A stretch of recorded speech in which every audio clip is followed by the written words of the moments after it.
Salah satu hukuman karena menolak berpartisipasi dalam politik adalah bahwa akhirnya diperintah oleh bawahan Anda, Plato.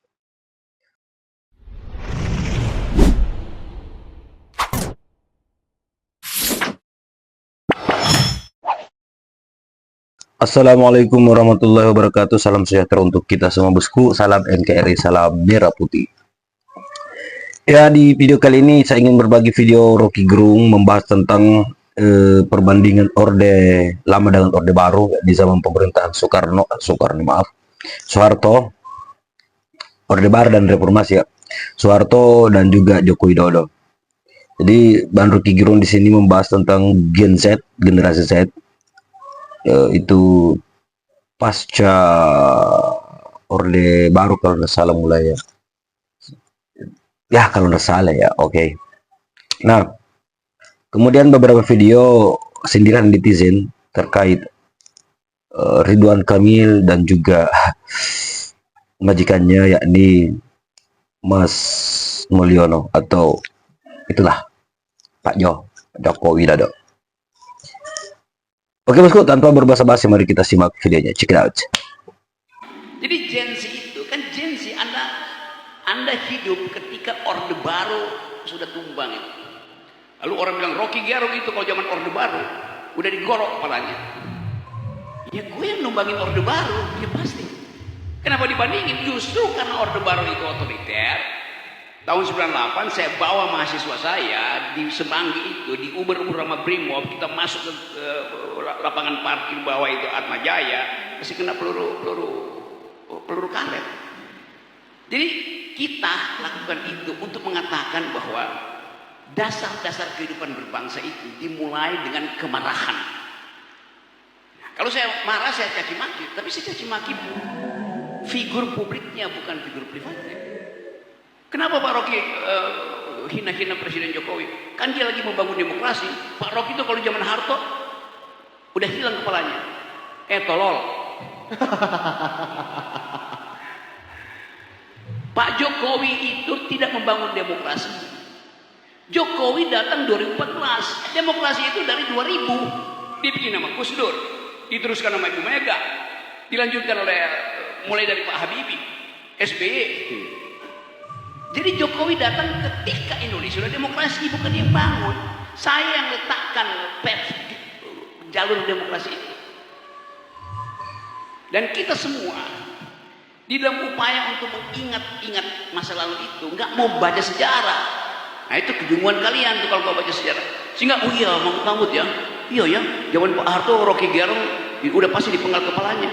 Justru karena saya nggak mau dipenggal, maka saya jatuhkan rejim itu. Begitu cara berpikirnya. Itu pentingnya membaca itu. Dan sejarah yang benar adalah sejarah yang mengingat-ingat para pahlawan. Benar nggak? Salah. Sejarah yang benar adalah sejarah yang mengingat-ingat para pengkhianat. Itu namanya. Pahlawan tuh nggak mau diingat-ingat sejarahnya.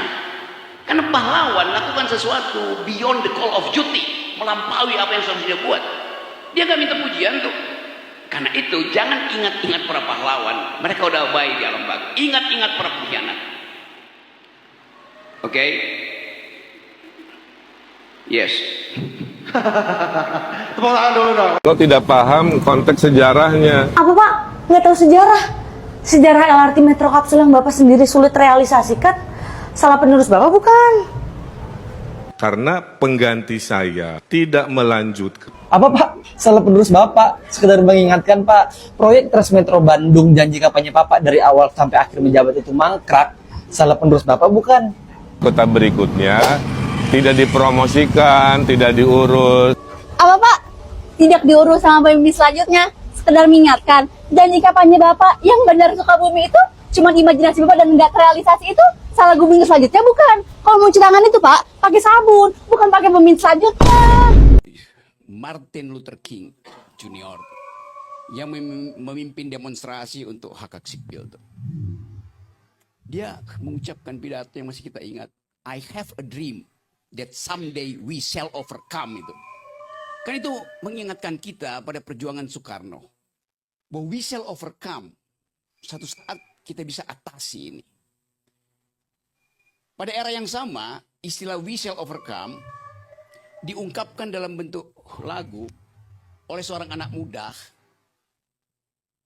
yang terkenal dengan Rastafari, Bob Marley.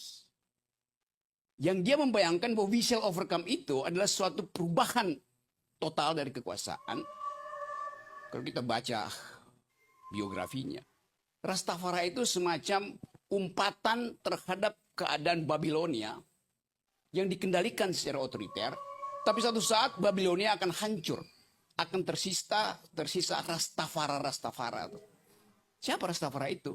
Ya PDIP. Rastafari adalah dinamika yang mesti kita hidupkan.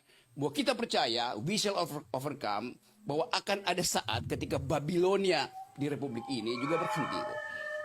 Rastafari, bukan fufu papa. Ini Jokowi bilang bahwa pilkada dilakukan hari ini, berarti Pramono dan Dul akan menang. Pilihlah sesuai selera, bukan pilihlah sesuai berdasarkan berapa nominal.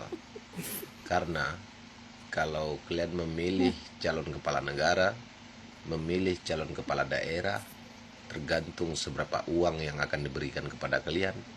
Niscayalah, di saat Dajjal menawarkan surga terhadap kalian, hal itu tetap akan kalian ambil. Jadi uang saja kalian ambil, apalagi surga yang dijanjikan oleh Dajjal. Nauzubillah min dzalik. Semoga aku bukan bagian dari orang-orang tersebut. Jadi buat kalian yang bertungki, kalian dengar baik-baik. Kalau di dunia aja uang sogokan sudah kalian terima, dapat dipastikan Dajjal menjanjikan surga tidak bisa kalian tolak. Dadah. Pembelahan ideologi partai di kita itu adalah nasionalis versus agamis. Kan itu tuh. Coba kalau saya tanya kepada teman-teman sekalian, apa sumbangsih perpecahan ideologis antara nasionalis dengan agamis pada pembentukan undang-undang? Enggak ada. Karena nyaris semua partai, nggak ada lagi yang ngaku nasionalis, nggak ngaku agamis. Atau sebaliknya, ngaku agamis, nggak ngaku nasionalis. Nggak mungkin, karena pangsa pasarnya sama kan. Nah, di kita itu kan nggak ada. Mau nasionalis, mau agamis, sama-sama dekat-dekatan sama oligarki kan. Bahkan kalau kita mau lacak, mungkin penyakit ini dimulai karena kita membunuh paksa yang namanya komunis. Di tahun 65, 66. Kita bicara Pancasila, tapi bagaimana Pancasila diartikan sila 1 itu non komunis, padahal pada saat yang sama penciptanya sendiri Soekarno dalam tanda kutip itu bikin Nasakom kan? Oke bosku, begitu penjelasan dari Rocky Gerung terkait Orde